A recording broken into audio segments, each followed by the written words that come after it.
the dark secrets of China's real estate over the past 20 years. Then you'll understand how the whole country has fallen to where it is today, and how real estate has ended up like this. It's not entirely the Communist Party's fault, you know?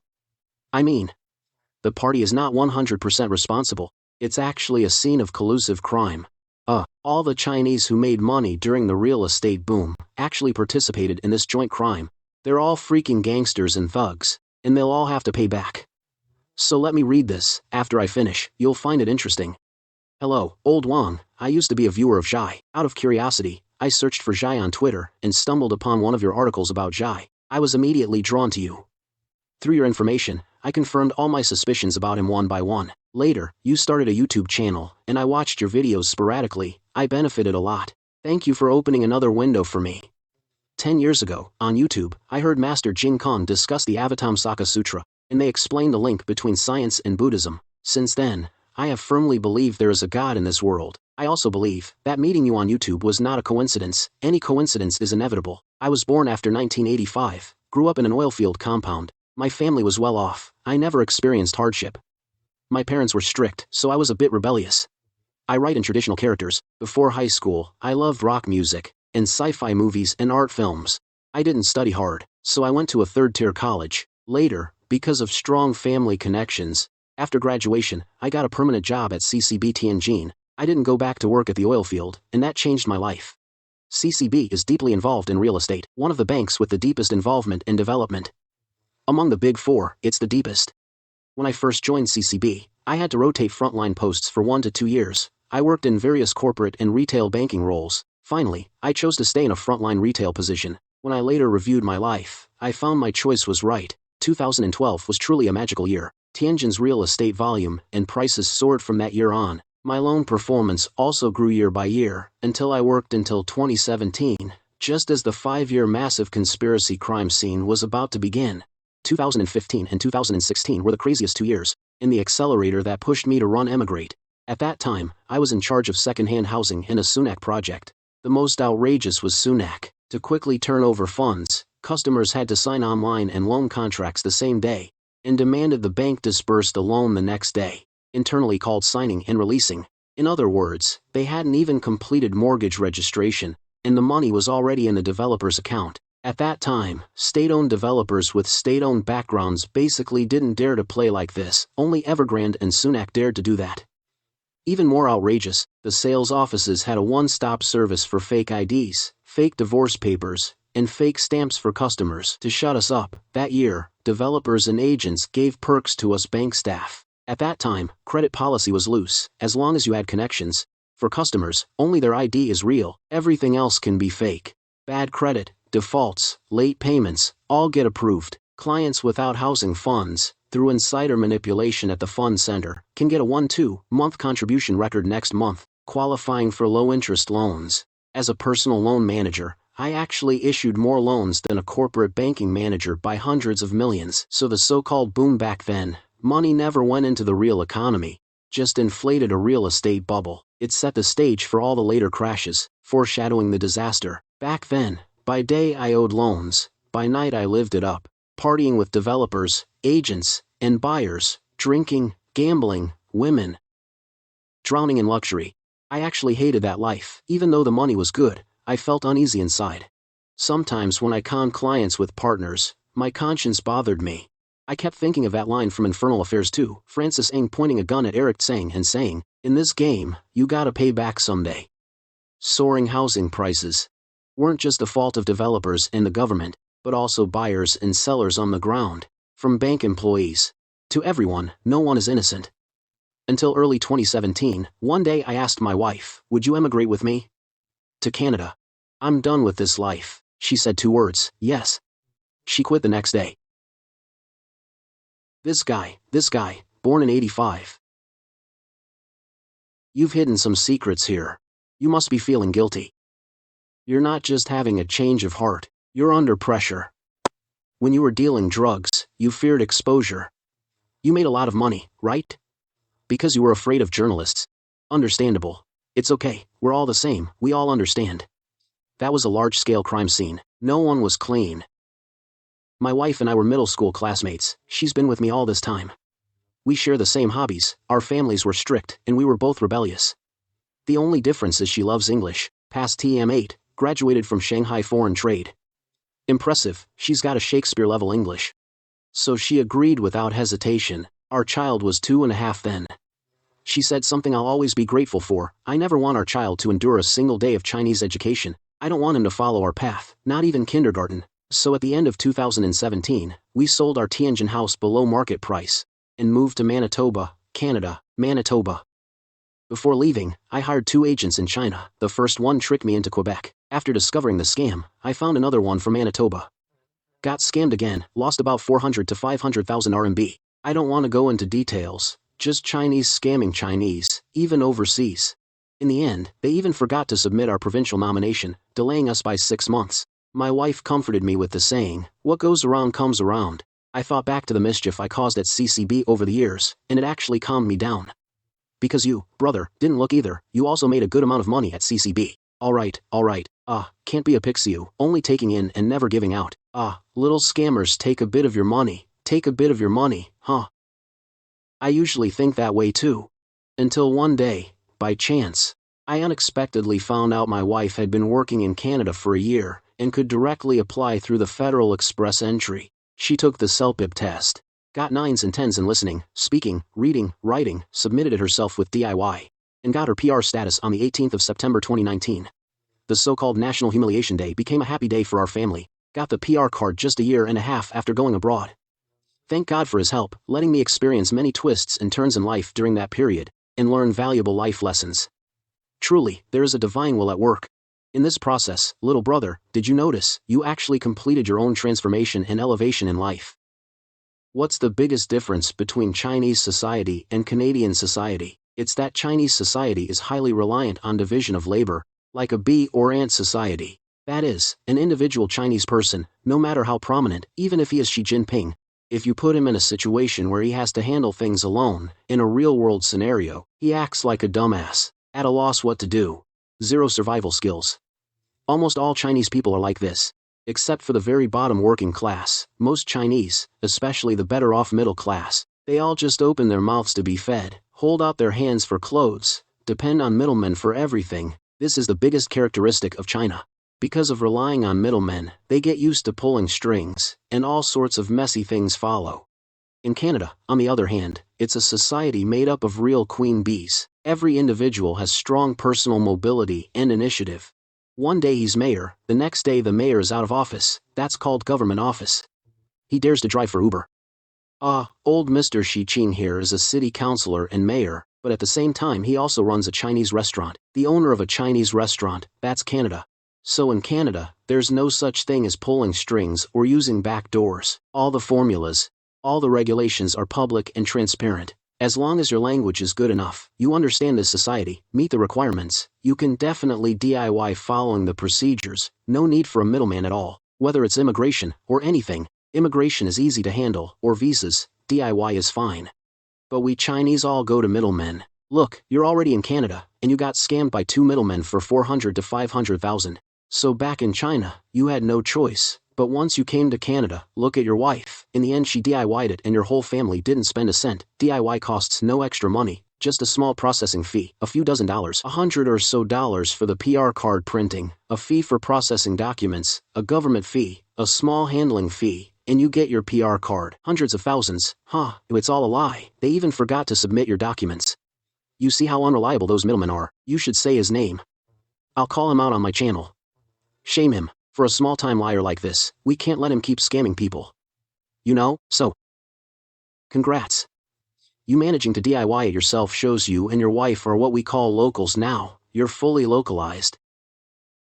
After the pandemic, my wife found a good job as a legal assistant at a very famous Canadian law firm. So we moved to Edmonton. I'm a stay-at-home dad, taking care of my wife and kid at home. Since my wife doesn't have time to cook, cooking and grocery shopping are daily must-dos. Over time, I got a part-time job at a supermarket. Work in the morning, go home to cook in the afternoon. I love cooking anyway, so life is very fulfilling. Especially now our kid is in 4th grade at a French immersion public school. Various extracurricular activities, we never force him. He learns if he wants to, and stops if he doesn't. He can switch between 3 languages now. His Chinese is a bit weak, but his listening is fine. My son is a very smart and sensitive kid, especially observant and detail-oriented. He's absolutely a gift from God to us. Little brother, listen to old Wang. Have kids soon. Those born after 85 learn from old Wang. You're 10 years younger than me. I came here and had 2 more. You get on it too. 1 isn't enough. Our biggest contribution as first-gen immigrants to Canada is that this country has been so good to us. The biggest contribution is adding to its population. Really. You and your wife have 2 more, 3 more. No problem. These companies in Canada value human rights.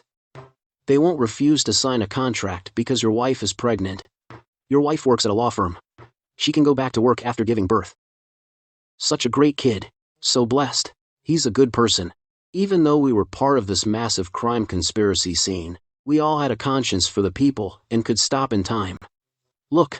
In 2017, China didn't collapse. Old Shu didn't go crazy in 2017. He was still normal. We had good intentions inside, and the awareness to turn back, and we managed to make that turn. You made that turn pretty fast too. CCB was such a good job. You just up and quit. You worked there for years, probably became a small leader, still quit without hesitation. Took your wife and moved to Canada. Seriously, that's a real man with responsibility. Good in the living room, good in the kitchen, finding a job, cooking, grocery shopping. Ah. What a joy it is. Thanks for listening to me ramble on, old Wang. Now back to the question in my title. I'm about to become a citizen before the Great Flood. My wife and kid became citizens earlier, because our parents are back in China. Getting older every day, health getting worse. Once the Great Flood comes, with a foreign passport, can I still return to care for them? Unfortunately, they don't really like Canada. My idea was to keep one person with a Chinese passport, to handle urgent matters back in China. But now seeing things going backward fast, is it still worth keeping Chinese citizenship? No, it's not. You've come to the right person with that question, man. Don't keep your Chinese citizenship anymore. Why? First of all, this filial piety you talk about, is that DNA poison implanted in your brain. Chinese people put great emphasis on filial piety. If this poison were truth, humanity would never have left Africa. You understand? Falling leaves return to roots as fertilizer. We are seeds. Where do we fall? To grow new plains and forests. Only then can humanity truly glorify the divine God. Right? You must have a soaring, cosmopolitan spirit. You cannot feel compelled to care for the elderly and decide you must go back. That I even change the course of my life and keep my Chinese citizenship, so the filial piety argument doesn't hold at first. That's point 1. Second, you've actually already given your own answer. If China and the US really go to war, and Canada truly cuts ties with China, it's true you have a passport to return, but your wife and kids can't go back. But can you still get out? Bro, have you thought about this? Fucking entering Beijing customs with your Chinese passport and PR card. They'll take your PR card, cut it up, and you and your family become like North and South Korea. Are you stupid? If your grandparents knew you were taking this path, they wouldn't let you go back. No matter how much you dislike Canada, they wouldn't let you go back to do this. You'd neither bend, nor find completeness. Understand? So it's totally unnecessary. Hurry up and naturalize, quickly fill out the forms. Now naturalization has a queue, a long waiting time. Even if you qualify, you'll wait 6 months to a year. So hurry up and switch to the blue passport. With the blue passport, traveling is super convenient. Ah, fucking awesome, I tell you, China really will be defeated soon. Then after they're defeated, they'll fucking start a second reform and opening up. With the blue passport, you can go back and play the big shot. So keeping that liver red passport is fucking useless. It only gets you bullied when you go back. They bully you and don't let you leave. That's all it's good for. Thank you, Wang. It's fate to hear you speak. You showed me 2 kinds of people, good ones who do good deeds, and bad ones who do bad things. P.S. Wang and Jai, wishing you more subscribers, and even better episodes. Thank you. Hello, Boss Wang, I'm your viewer. It's embarrassing, we're about the same age, but your experience. Now you're buttering me up. Let me get straight to the point. I'd like to ask you 2 questions. First, my house in Haidian, Zhongguancun, Beijing, is down 20% from the start of the year. I hate to sell at a loss, but my basic judgment is, unless there's massive stimulus next year, housing prices won't stabilize. But stimulus would hit the exchange rate, which hurts me. Selling the house for USD, likely a double blow, falling prices plus a weaker yuan. I'd suffer greater losses. By this logic, even if I sell now, I'm not sure if my judgment is right. I'd like your advice. Second, a related question. Can you recommend a reliable currency exchange company? As I always say, I won't recommend exchange companies. If you can travel to the US or Canada, you'll see many exchange companies yourself. Then just go exchange. As I always say, if it's under 300,000 USD, you don't need an exchange company. Your immediate family members are enough. 50,000 times 6 is 300,000, right? That's more than enough. In the next year you can exchange 600,000. So if the amount is large, you do need an exchange company. It's just the fee ratio. 2 to 3% commission. It used to be 1.5, what is it now? I don't know, probably 2 to 3. I saw mine was 2.53. So, for 10 million, that's 300,000. No, for 10 million, you pay 300,000 in commission, RMB, then you get all the money exchanged. When using an exchange company, remember one thing, with an exchange company, don't give them all at once. Give them 1 to 2 million RMB at a time. If you're not familiar, start with 1 million RMB, or even $500,000. That way, even if there's risk, you only lose that $500,000. And $500,000 is small enough, no one notices, none will notice, so the risk drops significantly. Remember, never give them 5 or 10 million all at once. That's not okay. It's a risk for you, and for them. Your analysis of a Haitian house is good. It dropped 20% from the peak. But why not mention how much it rose from when you bought it? How can you only think about the drop, only consider loss, not gain? Real estate prices simply can't hold at all. Once purchase restrictions are lifted, real estate will skyrocket downward. Quite the opposite. The purchase limit is the last fig leaf. All sell orders are waiting for that limit to drop. People are still holding on. Like that economics comparison, the last guy, he was a premature ejaculator, yeah, so he's holding back, but once that fig leaf is lifted, as soon as the beauty's body is revealed, whoosh, it's over. So when push comes to shove, it's done. In big cities like Beijing and Shanghai, the real estate purchase restrictions in first-tier cities are the last piece of fig leaf on that beauty. That guy, he's a premature ejaculator, As long as he sees that fig leaf, he's already so excited he can't control himself. The moment you tear it off, let alone rubbing, he just thrusts and it's gone. So, because in Lao Wang's last episode, the whole Chinese real estate market is declining, because it's determined by the demographic dividend, it has nothing to do with printing money or anything. The reason Lao Wang could accurately predict back in 2010, exactly when, is because the fundamental underlying code is population, people, it's that simple. No people. Nothing at all. Who's going to buy houses if there's no one on Earth? Without population growth, how can there be a real estate bull market? So, once the population shrinks, real estate is bound to be a bear market. That's for sure, get it? Especially Beijing. Beijing bears the brunt. Why? Because that fool Xi Jinping is squeezing people out. He wants everyone to relocate to Xiong'an. Look how huge a city Xiong'an has built. If they want to fill Xiong'an, how many houses will be left empty in Beijing? Where the hell is the market capacity? So once the purchase restrictions are lifted, it's over in a flash. So you'd better sell before that day. You talk about money printing, RMB flowing into the real estate market. You're overthinking. That printed money won't get into your pocket. It won't get into your pocket. Whether they print 100 trillion RMB or 200 trillion, it all operates within the Communist Party's domestic debt system. It's to relieve their own debt woes. What does it have to do with you? You're an ordinary citizen. Whether you're buying a house, or a car, or buying your oil, salt, vinegar, and daily necessities, it has nothing to do with the money the Communist Party prints. Tomorrow, Lao Wang will do a special episode, one sentence to reveal the truth of life for you. Why are prices in China falling now, after printing so much money? I see the high-layer youth.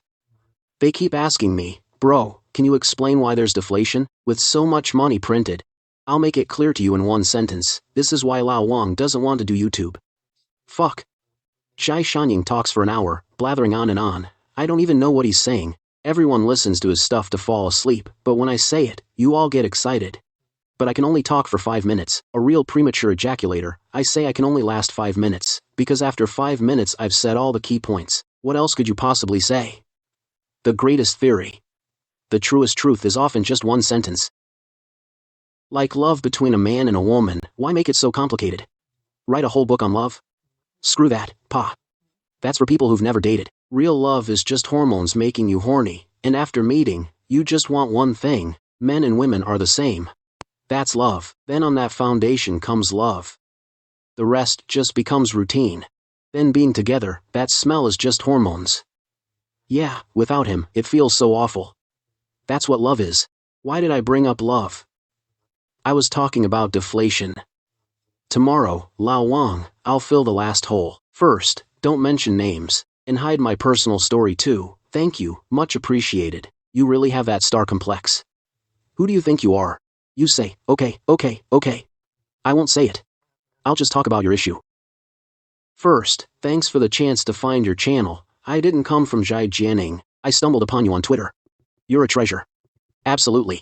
I've always been cautious about Twitter and YouTube content. Many famous YouTubers can't help being contrarian just for the sake of it. Even the Sanren Wuyue Sanren you mentioned a few times. You mean Sanren? I agree with about 70% of Sanren's content. But 30% feels a bit forced. A bit contrarian for the sake of it. If there's no logic, I just take it as emotional entertainment, but you don't do that. Every video you've made so far I think is. It truly reaches the state of a gentleman without fixed form, as Chan Zhong Shuo-chan said. Oh, this guy mentions Chan Zhong Shuo-chan again. This friend mentions Chan Zhong Shuo-chan again. My life is under the shadow of Chan Zhong Shuo-chan. Ah, fine. When I started a blog on Sina, people kept saying, are you Chan Zhong Shuo-chan himself? Have you finally come out? Is it you? It's you. I really don't know who that is. Later I read his work. Truly a master. Absolutely a master. Ah, I really don't know who he is. This is the first time I've written to a blogger I've never met. Ah, if you start a membership channel, I'll subscribe. I haven't paid for anything in over 100 years. I'll spare you the excessive flattery. If I get a chance, I'd visit you in Canada. First, what I predicted, from a historical perspective, after World War II, the world had about 70 to 80 years of peace and development. The dividends of 3 industrial revolutions are exhausted. Internal competition and global conflict are intensifying. This is not something you can change by will. Second, the economic chaos in China over the past decade, all kinds of scams, various frauds, running away with money with no consequences is getting worse. It's like the decadent carnival of the end of an era. In this situation, I think the startup ecosystem is no longer suitable for honest people. Third, the rivalry between the top two. Putting aside the outcome, in history, the traps and pauses, the proportion of hot war in the situation is very high. I personally don't believe this time will be an exception. That is, the US and China need to fight first. Unexpected. 1. I didn't expect the regression in China to be so severe. Many things I thought they'd never do, no way, now they actually happened. And they really don't care. 2. The economic environment is so bad. The internet industry I work in goes without saying. The spirit of the whole society and industry built by generations has been completely exhausted in a few years. 3. Education issues. In this situation, no joke, maybe my kid will really report me one day. I can't even imagine that situation. Compared to physical breakdown, betrayal by loved ones causes a fatal mental collapse. So since last year, my wife and I have been preparing for English exams. We've already received a few school offers. We're choosing now. Because of my business in China, I won't leave in the short term. Due to limited financial means, so my wife is right to go to college for a work permit. Many of my classmates in Beijing did the same. They're all around my age. Here, people got college offers the past 2 years. Even people 44, 45 got offers and came. Second, buy insurance for parents. The house is big. The house is not big. We don't plan to sell it. We'll leave it for the elderly later. But thinking about this life transition, I still feel very guilty toward my parents. I can only comfort myself. Each generation has its own mission. I don't want my child to follow my path. You're overthinking. If your kid could walk your path, that's good. Wrong. Your kid could walk your path. During reform and opening up, you hit the best time. If your kid doesn't walk your path, your kid will walk the path of your grandparents. That is the path of those whose youth was 1949 to 1969. That is the path of those born in 1929 inches China. Your kid will walk that. My question is, first, in my situation, considering recent Canadian immigration policy, risk of policy change due to public anger at Trudeau, if we can smoothly get provincial nomination for PR in a few years, and considering future employment and living ease, which provinces and cities should we prioritize? I wonder if old Wang has any suggestions.